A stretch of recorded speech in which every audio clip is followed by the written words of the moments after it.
Live now. Yay. Hi, everyone. Hello, everyone. I'm so excited that we have people who may want to care about what two very opinionated women have to say. We should get that on a t-shirt. We should. We should.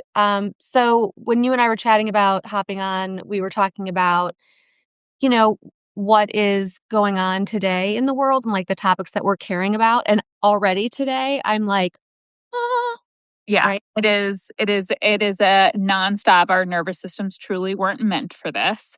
No. And it's hard to know. I feel like, especially around Epstein stuff, everyone, we all repeat this line of like, it's a distraction. It's like not everything's a distraction. I watched some of Pam Boundy's testimony, and I was like, well, that's a bit of a distraction. She's going to want people to clip that, part where she was like, you've been so bad, terrible to President Trump. And like, that's a distraction from the rest of her testimony. But then you get to this point and you're just like, okay, I don't know which is the distraction and which is the thing that we should be paying attention to, because shouldn't we be paying attention to the fact that the attorney general is acting like Trump's personal lawyer? Like, it's hard to figure out which way's up and which way's I mean, she literally just exploded while testifying on Capitol Hill before, well, behind her, at least 20 Epstein survivors, refusing to answer questions, not apologizing to the survivors. I was blown away by several of the representatives who went after her, including, we were just talking about him yesterday, Representative Jamie Raskin. I mean, he skewered Bondi. yeah. Skewered her, saying that she is siding with the perpetrators and ignoring the victims in both the Epstein files and in Minnesota. And this was really powerful, and I jotted this down. He said, this will be her legacy unless she moves quickly to change course. And I think what shocked me the most is that she's in denial. Yeah. I recently talked to someone who worked with her. Um, yeah, a person who has kind of defected, who was like a political operative on the Republican side. And I'm always just like, I beat this drum. If we need to welcome the Katies, we need to welcome the people that worked in Republican politics and are like, I'm out. And not people that are like, I was just there. People are like, oh, I was there 10 years ago. But I was like, what makes this woman tick and what is she like? And they said something really interesting, which was that she's very smart, she's very calculating, and like everything is a choice and like a part of a strategy. Um, and that she does believe this shit, that she like is a true believer, that some of them you could tell like didn't really believe it, but we're just doing it for personal gain. The ones left have like fully drank the Kool-Aid. So I think that makes her incredibly dangerous. She like believes the nefarious shit that she's doing, and she's good at it. So I'm very happy to see her, on the skewer. Yeah, I think that she's very good at being a stone-faced liar. That's what I think. And I wonder, let me throw this out there. I mean, we've all seen, well, or maybe some of us haven't. Let's Google it or search Instagram for it if you want, your socials. But those pictures of her with Trump when she was so young, Mm. right? And so if you look at that, why is she still protecting him? How deep was her involvement? Why did she agree to cover this up for him? What does she gain? Right, right. And what are her yeah, exactly. Why is there so much loyalty there? And I just think when we look at what's going on globally, we look at the people that are losing positions of power in other countries, we look like idiots. We are like patient zero, and we are protecting them at the highest levels. We voted them back into office. And I just don't see how this can continue, especially because we talk so much about that the electorate is so ill-informed and people read at a ninth grade reading level, and all of these books. Melanie Uteg just posted a reel about this and I reposted it. All of these books that are meant to warn us of exactly what's happening are written at above a 10th grade reading level. So the average person is not seeing, oh, this looks like authoritarianism. Oh, this is exactly what they warned of in 1984 on Fahrenheit Yep. 451 and The Handmaid's Tale. And and the other one was Hunger Games. Hunger Games. But this is what they're warning of. And so, okay, yeah, the average voter isn't able to suss this out. However, their entire base has been whipped into a frenzy for 10 years over this cabal of pedophiles, Satan worshiping that control the world. And it's like, the call is coming from inside the house. Here they are. Here's the files. You've been asking for this. You've been clamoring for this. Right. Here they are, unredacted. And what are you going to do now? And I think they're having like a complete crisis of conscience. MAGA is cracking and cratering in all of the places. And I think, not to go off on like a complete tangent, but a lot of this is because the messaging strategy and the very effective propaganda machine that was built by Turning Point USA and wheeled out election cycle after election cycle with increasing viability and efficacy is doesn't work any longer. That was held up by one guy, and people are questioning like who these people are, what their loyalty, and they're also just like a grift machine now. And yeah, you're just seeing that there was not consensus in the Republican Party. There was not message discipline. There was not unity. There was just one entity driving online discourse. And now that they are not in control anymore, they're completely eating their own. Nick Fuentes said he doesn't want to be a white nationalist anymore. So That interesting. he thinks the other white nationalists are losers. And you're like, you what? I Yeah, think they've always too, been losers. yeah, they had this taste of power, right? Yeah. And they lost it, and now they're all back in power again. And so, we saw this by this administration, these sweeping um changes to our psyche and our emotional health and well-being, and they didn't just cross the line. They moved the line way, way, way down the road just to see how we would react. And I Yeah. can't believe that most Americans and most of the world did not get on board until really recently. I Yeah, feel but I think we're seeing that change, Oh, right? we are, and I'm so here for it. I'm so ready for it.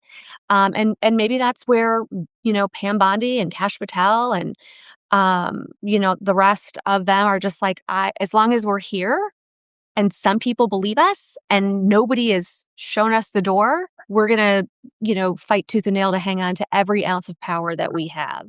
Right. And we've seen two huge MAGA losses recently, and they Mhm. are very related.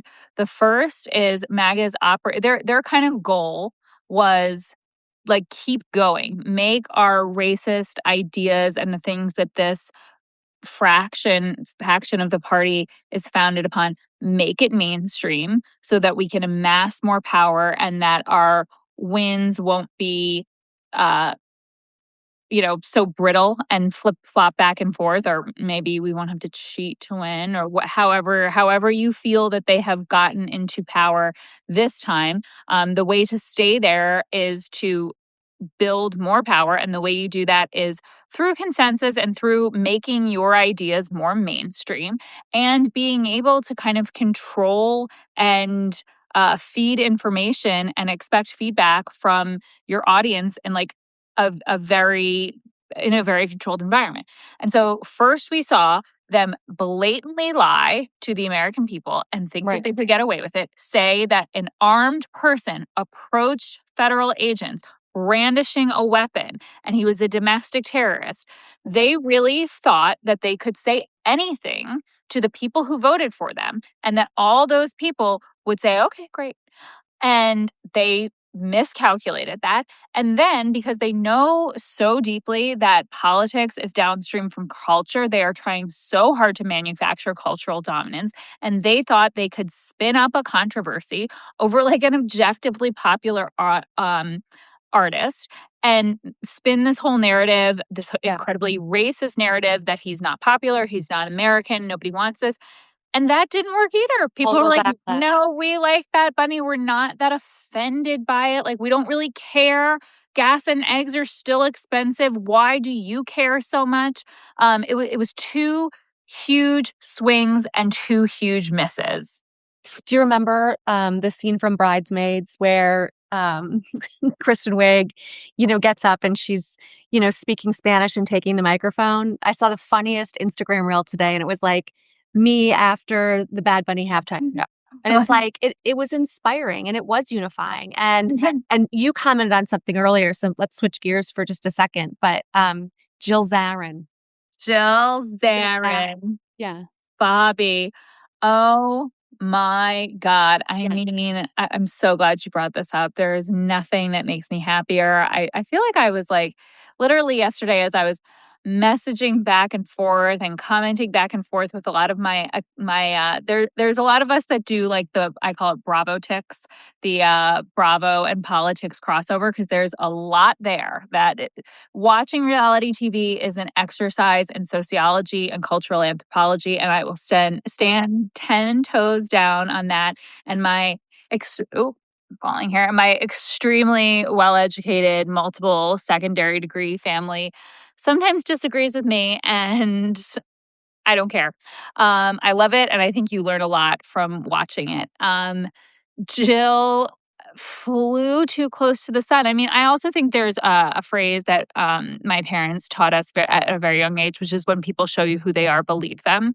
She has been like this. Like we've She's been like, known this about her, so it was not surprising.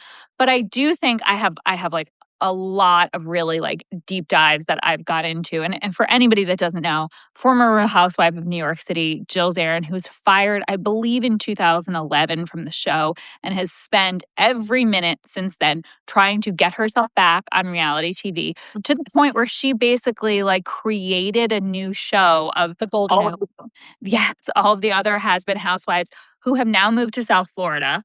A lot of political. One was in my neighborhood.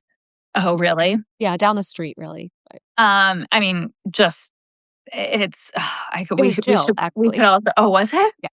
Oh my God, that's so Yeah. funny. But you're right. She created this show and she was a toe back in the water, and then she issues these racist remarks on her own Instagram. And now she comes back and she says, I took it down right away. I'm People make human. mistakes. I'm human, not realizing you can't recall racism. We already heard it. We already heard you say it. And So I like to think about like what was her motivation? She doesn't drink, so she can't just be like, I was drunk after the Super Bowl. mm, Why did she do that? I think she was really trying to get Donald Trump's attention. And I know, and I talked about this and made content, ooh, I have all the evidence that before, during, and after the Super Bowl, Turning Point was running an influencer campaign to change America's hearts and minds about how they felt about the Bad Bunny halftime show. If anybody doesn't believe that this happened, like this is how they won the 2024 election. We need to start doing this on our side. I've done them. Other organizations have done them. This is how you reach a message to people. You do it through trusted messengers. So 1000% Turning Point USA was paying people to in the weeks leading up to the Super Bowl talk about how this is un-American, to talk about they all use like I'm telling you I could reverse write the creator brief for this. All of them mentioned 250 celebrating 250 years of America, so this yeah, is un-American. All of them mentioned we can't understand it, and just like Megyn Kelly said that this is such an American thing when we know that the NFL has a global audience. Like right. they all hit these points, and sometimes what I've noticed happens as I run influencer campaigns. Sometimes you put something out there, you find your creators, you give them a creator brief, you pay them for their work, they make content about it. Other people see that content and are like, oh, everybody must be talking about this. I'm going to make a video. And I see it all the time. And I'm like, oh, that person made a video for me and I didn't even have to pay them. And they say the same thing. So I think Jill all week was seeing this and she was like, oh, it seems like all of the people that are close and adjacent and in the inner circle of Turning Point and Trump that have these platforms are saying these things. So I'm going to say it too because now I'm on E and he's going to like me. He's going to invite me to Mar-a-Lago and I'm going to be in this inner circle. And like, girl, you miscalculated. Yeah, This is not popular. right. This is not mainstream. She was on a somewhat mainstream network. E was the new network that picked this up. And we are just like whack-a-moling these people, just being like, absolutely not. This is not happening. This is not who we are. This is not acceptable in mainstream society. They keep trying to shift the Overton window and they are just getting absolutely owned. We are slamming that window on their fingers. I mean, she's just a bucket of crazy. And, maybe this will force her and Bethany to get back together and like form an alliance or, she has really clawed, like you said, the last several years, her way back into getting a platform. Maybe she just doesn't know how to live her life if it's not blasted, all over cable news television. Yes, But she's I mean, clearly a disturbed person, as is Bethany Frankel. Bethany also made comments about Bad Bunny and made comments about the Grammys. And and what's also been really interesting is to watch the other Real Housewives takes since then. So Sonia, Kelly, I mean, Dorinda is like a big dem and like campaigned for Harris, but also who am I missing? A third one. Oh, Ramona?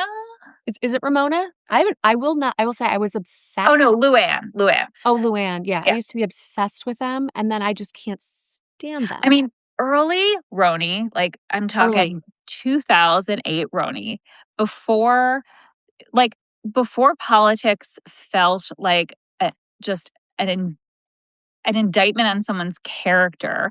Even if you could sense that they were on the other side of things, it didn't feel as nefarious and like morally reprehensible as it does now. I often say in 2008, I mean, I voted for Obama, knocked doors for him, like obviously I've been a true blue Dem my whole life. I dressed up as Sarah Palin because I look like Tina Fey, and that was my senior year thing. And it wasn't like it wasn't like, "Oh, I'm a Republic." I was mocking her, but, like, who could you imagine a Democrat dressing up as Trump or Pam Bondi? Like, even just cosplaying them, you're like, "Well, that person's the devil protecting pedophiles, accepting racism, aligning themselves with, like, an objectively horrible person." But back in 2008, in a pre-Trump era, it felt more harmless. It wasn't. This is something that white ladies did. We were kind of, like, complicit and not seeing how dangerous these things were, but it was great fucking TV. I was It living was in great New TV. York. I got to meet them. I was working in development at this art museum in the Hamptons. They would come to the events. Like we would be at restaurants where they would have fights, like golden age of television.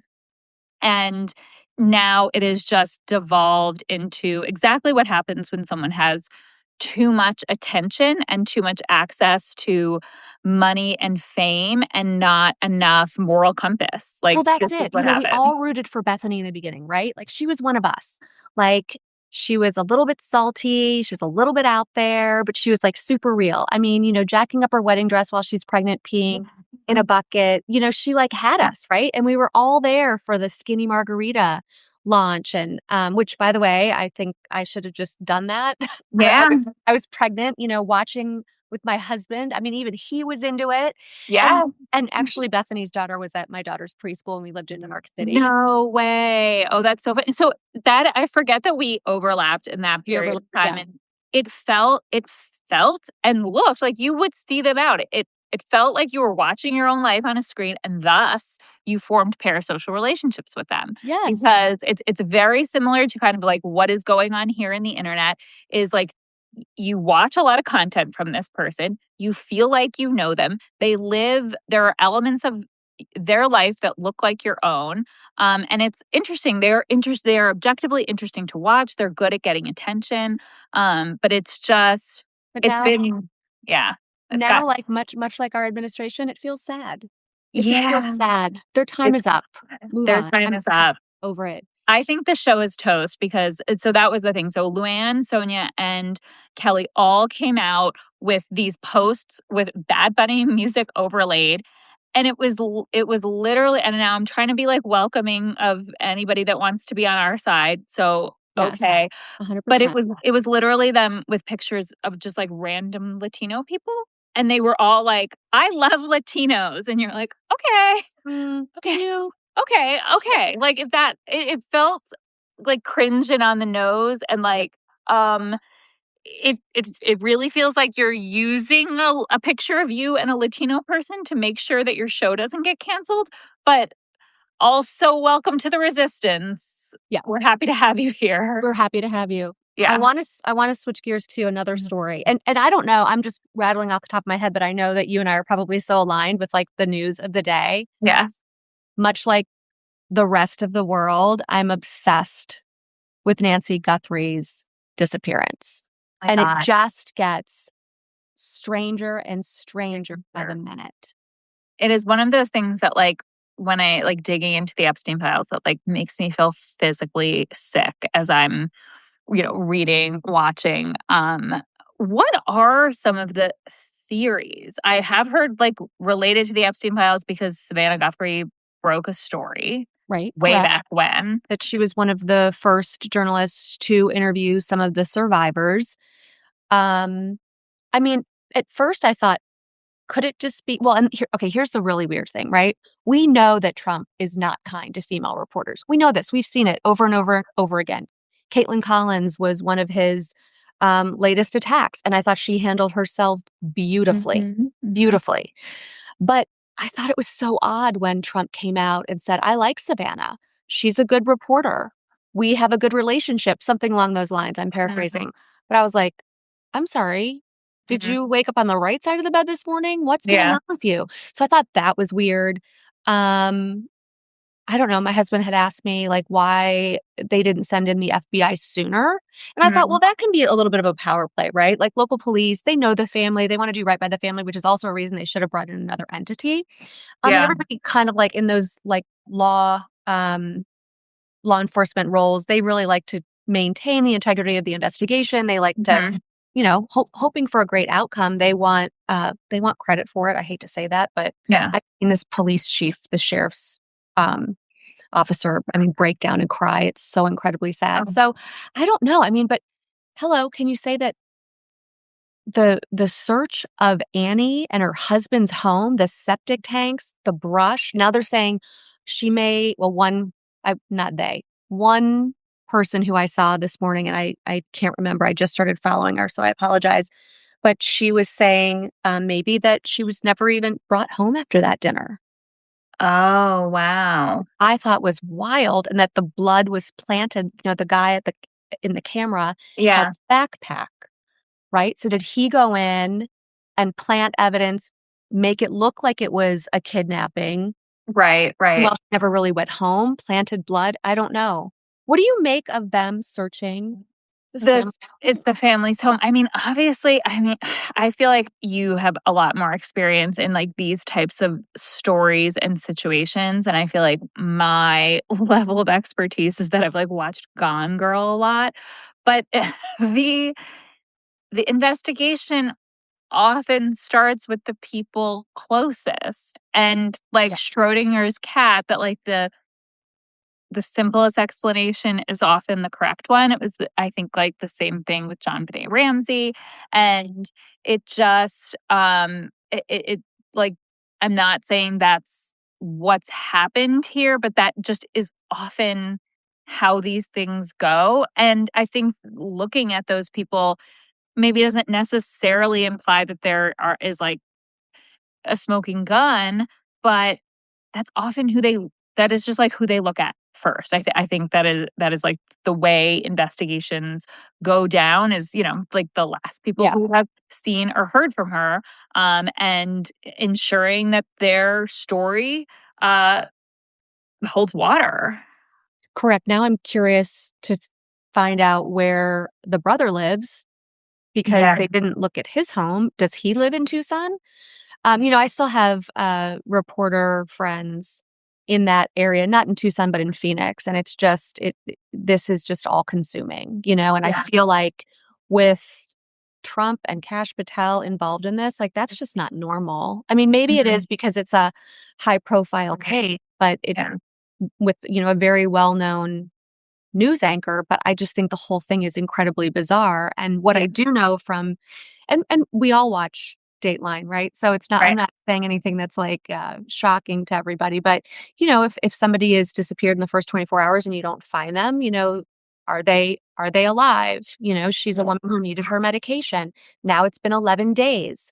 Um you know, I I feel like there should be more video footage. Everybody has a right, Nest. Everybody has a Ring camera. Why isn't right, there and maybe they're just not releasing that, right, right. you know? Yeah, it feels also like the kind of implications that this could be something bigger and something broader feel like I can't even have somebody give the rest of the sentence. Like, okay, well, she has like this connection to the Epstein files, or she's a journalist and Right. sits in. So why didn't they take her mom like before so that she was stopped? Like, they'll out now. I don't know. It is weird and chilling. It's also really fascinating to kind of watch how it moves through the current news and creator ecosystem and the way people are able I really thought this like during the Johnny Depp case, like people are able to make so much content and thus money um churning out stories, opinions, thoughts about an issue that will also potentially go to trial, and all of this will be out there like much more than before when we just had like typical news. So I also look at this from kind of the new media ecosystem perspective of Yeah. it all. So one of our friends, Ashby, just weighed in and she says, speaking of pop culture, James Vanderbeek died. So since Oh, we've he been was on this so call, sick, Jesus, wasn't he? Yeah, didn't he I don't remember what he had. get a pancreatic cancer? I remember Oh, seeing, terrible. he wasn't able to make it to the, Dawson's Creek reunion because he was undergoing treatment. He Oh, that's sad. had, 48. Oh my gosh, he had 6 I children. know they had a gaggle of kids. Oh, That's makes me so terrible. sad. Yeah. I know that's my teenage years, very, very much dominated by Dawson's Creek and Oh, Ashby Oh, said Lord. colorectal. Yeah.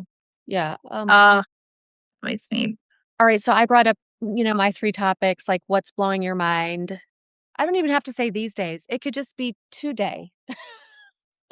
um, I feel like what I've spent a lot of time talking about the last couple of days has been the both our primary here in Illinois and the Texas primary coming up on March 3rd. Yeah.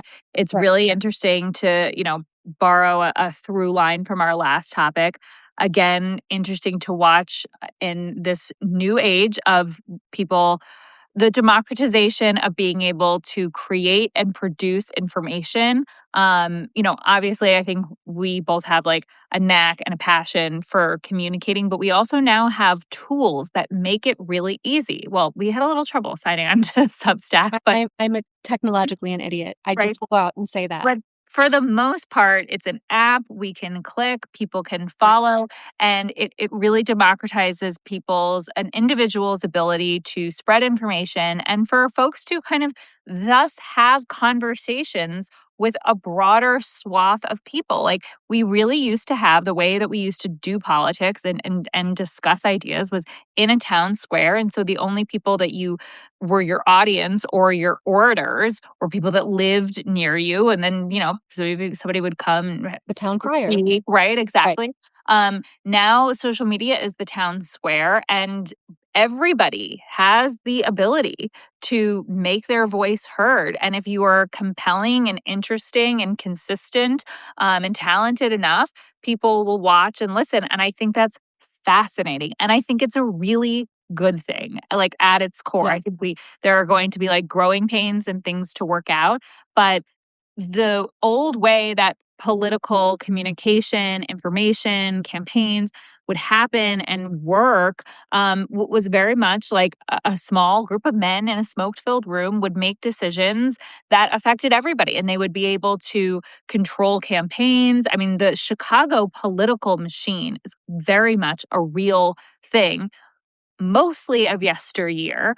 And I think that a lot of it has been done away with, but there have been some remaining elements of it. And it's really interesting to see how it's content creators and new media that are really like squeezing out the last vestiges of that. And it's exciting to see how that will play out in our primaries. It's exciting to watch other states also kind of go through the growing pains of it all. If anyone is following, there's a tremendous amount of discourse around uh, the way different Texas creators are talking about the two primary candidates and accusing each other of like working for this campaign or repeating a private conversation between, a candidate and a creator. And it's clear that this is not going anywhere and that everyone in the political establishment needs to like clue in and start to figure out how they are going to be a part of this and manage it and I think like get on board the democracy train. Well, I'm loving, and I know you feel this way too, I'm loving the average, everyday mom who's just trying to get through laundry and what to make for dinner, caring for the kids and keeping it all in line, pushing out content. Yes. And I think it's so inspiring. We have a lot of women here who do that. You were just in Texas. I've been so grateful over the last couple of months just in starting the Broad Agenda to A, have a following, but B, to know that that following are these amazing women across the board, whether they are um, senior citizens, whether they are baby boomers, whether they are Gen X or Gen Z, or even I've been so grateful that millennials have reached out to me and we've had these wonderful conversations. And I do feel like it will be women in this time who save our democracy It's because always the we women. are the caretakers and we are the caretakers of our country. It's always So, the women. Throughout history, it's been women gathering in groups and organizing to impact social change. And it takes a long time, but we have the constitution to do it, like the makeup, not our actual right. constitution, the mental constitution and the spiritual constitution to be successful. It has always been women. And we're very collaborative. I think we all come from a place of matriarchy and understanding that like more is more, and kind of like seeing the best in everyone. And I Yeah. also think just from a marketing perspective, the person to message to moms in Kentucky best is Moms for Kentucky. Like Yeah. if you want women in every election cycle, this is who they want. They want women, oftentimes mothers, between the age of 28 and 42. They're high propensity, non sticky voters, which means they get out and vote, but they are persuadable. And getting the first, they were called soccer moms in the 90s. This last election cycle, they called us the Zoom moms. And there were many ways in which we were able to reach those women, but those women were also already touched by the infrastructure of the far right, the Maha movement, wellness influencers, and we were really playing catch up. So I think what I want to see from the political establishment moving forward is more trust in individual messengers. The best person to give information, provide persuasive arguments to a certain demographic is a person from that demographic who has the same lived experience. And don't give them a creator brief and tell them what to say. Allow them to share their own feelings, Their own their personal own story. life Yeah. experience. Like the reason my Moms for Kentucky is so good at convincing Moms for Kentucky that the shitheads in their state capital aren't acting in their best interest is because she feels it in her everyday life. We do not have same thing here in Illinois. We do not have universal pre-K. We do not have paid family leave. What am I going to do when I have my next kid? How am I going to afford that? Because there's no state level legislation saying I have to be paid. So she is the most it's not some person writing a policy brief and saying and giving it to a journalist who then writes a journalist who doesn't have that lived experience who then writes an unbiased piece about it. No, it is a person who is living the same things that you're living, feeling the same effects of this bad legislation or lack thereof, and communicating to their audience in a way that resonates with them. Well, and like we're both from relatively the same area in Chicago, but your neighborhood, I feel like, is a little more liberal. And then where I Yeah. am, a little quieter.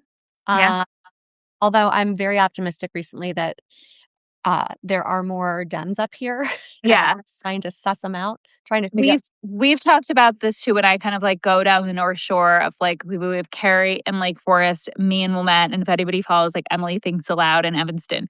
Now Mhm. on the surface, everyone would be like, those women, they are the same. They are dark-haired white women who are in their 30s and 40s.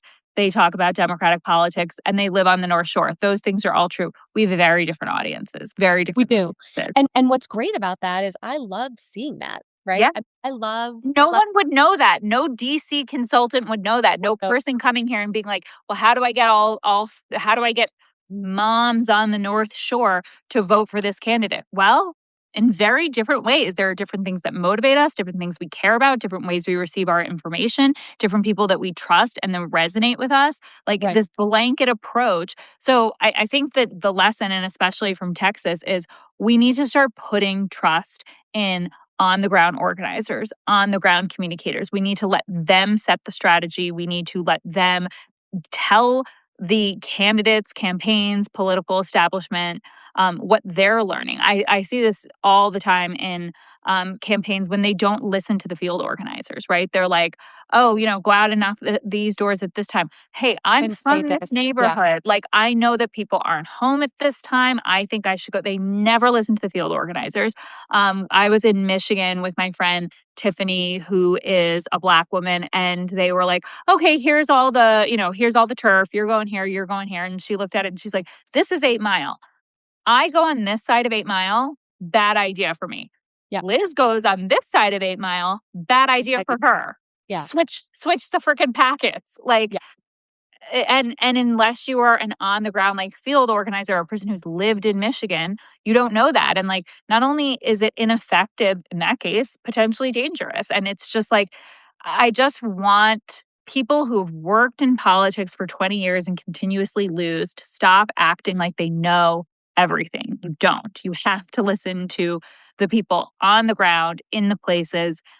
They know how to reach their audience and they know what the sentiment is. and if you've ever been a stay-at-home mom, which I definitely took a career break, and you enter your school, you're dealing with different personalities, different backgrounds, different languages, different experiences, and yet, organizing a fundraiser or a canned food drive or a gala or whatever it is, or a community event, you have to work with different people and different personalities.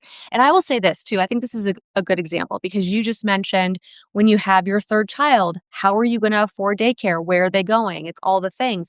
And I will say, my children, I have a college freshman and a junior in high school, but I still care about that issue for you. Yeah. That doesn't go away because my kids grew up. It remains because I'm a mom and we mother and we care about one another. And that's why you've seen this insurgence of volunteers and moms grabbing their, Yeah. walkie-talkies and their whistle kits and heading to Minneapolis. Yeah. We care deeply because if we don't speak up, we know no one else is going to speak up for us. Exactly. I think women are really good at seeing themselves in others. I was just Mhm. doing a podcast right before this called Momarchy, and we were kind of talking about the concept that like we feel deeply that when we see another mother crying because her husband was ripped away from their family in front of their 5-year-old, like we feel that mother's pain. We can imagine what that's like. We know that we are only not experiencing that because of an accident of birth. We also know how untenable and we do not take for granted like our own safety and privilege Right. because we've also, you ever see like the pictures of women from Iran in the 70s versus now, like this could all go away. So we know how ephemeral our rights are. And I think are able to see ourselves in others and feel deeply. And it's so funny how the right has been able to name that and demonize that under the banner of toxic empathy. Yes. And That you and I are domestic terrorists right, because right. we go to a peaceful protest or we go to a Yeah. vigil or we go to a rally. And I think this is another place where they're flying too close to the sun because like the average person is like, I know that they're not a domestic terrorist, but I also think it's really interesting that you've seen the right's playbook, which is to find a group and tell everyone whose lives Republicans are making bad because of their policy, right? Tell them that the reason their lives are bad is not because of the policies of the people they keep electing, but of this other random group. So for a while, it was immigrants and trans people. And now that we have gotten rid of all the trans people and we've returned to one gender and we've gotten rid of all the immigrants, they need a new group. Because, by the way, if they deported every single brown person in this country, Joe Schmo in Kentucky's life would still suck.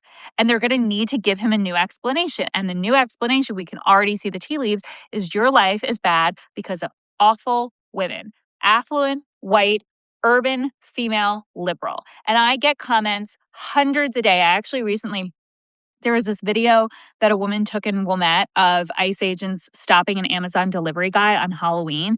And she is, admonishing the ICE agents. She's ensuring that she's documenting this so that they leave this guy who is an American citizen alone. He's literally just a brown person in Wilmette, and they are stopping and harassing him.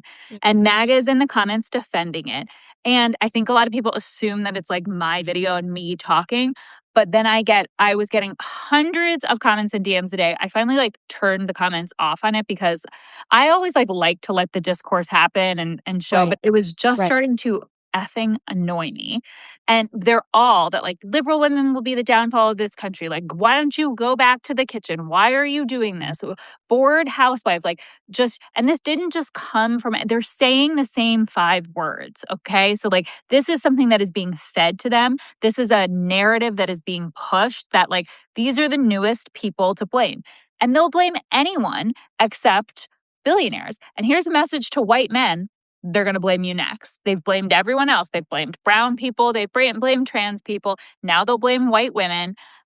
They're going to blame someone next. So they are going to start blaming other white men. And that's when things will really change. Yeah, I think so too. I mean, we were the crazy cat ladies during the election. We were, just it's just to know the women who I've met through this recent process, this recent journey, that began with you really last summer, maybe last fall.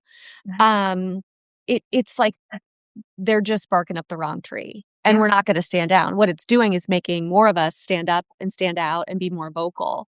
Exactly. Right. And they wouldn't be picking us if we weren't effective. They're terrified of us because we have all the time and collective resources and education to do it. It's real for us. We are right now a class of people that have a lot of privilege. It's unpopular to shoot us in the face. That Yeah. didn't go well for them. Well, It went worse when it was a white man, but I don't think that was a popular thing that happened. And I felt like, and you and I have been in positions where we've been in neighborhoods where ICE was taking people, and we've been in that kind of rapid response moment. Um, and I feel like in the fall, and I will just be very honest, I feel like I had a element where I was like, this is scary. Don't, do something crazy. Know your rights and know your training and what they tell you to do. Don't touch the car. Don't impede. You can document all of these things. right. Have your head on. But I feel like I always had this thing in the back of my mind. I was like, they're not going to shoot a white mom from Wilmette. There's got to be some kind of internal memo that's like, all right, you guys are going to, Wilmette today, and the liberal moms are going to come out and be angry. And remember, all of this will be, completely ruined if you shoot a white mom from Wilmette. And after Renee Good was shot, I was like, and killed, thought to myself, oh, I think there was a memo, and it said the exact opposite of that. It said these ladies are really starting to create a problem. We saw Bavino said that the rapid response groups in the neighborhood Yeah. in Minnesota was slowing them down, making it impossible for them to randomly round up brown people, not do their job. They're not doing their job. They are randomly targeting brown people and throwing them in the back of cars and disappearing them to other countries. And white women were getting in the way of that. And thus, I think the memo changed to someone fire a warning shot. If they kills him, they kills him.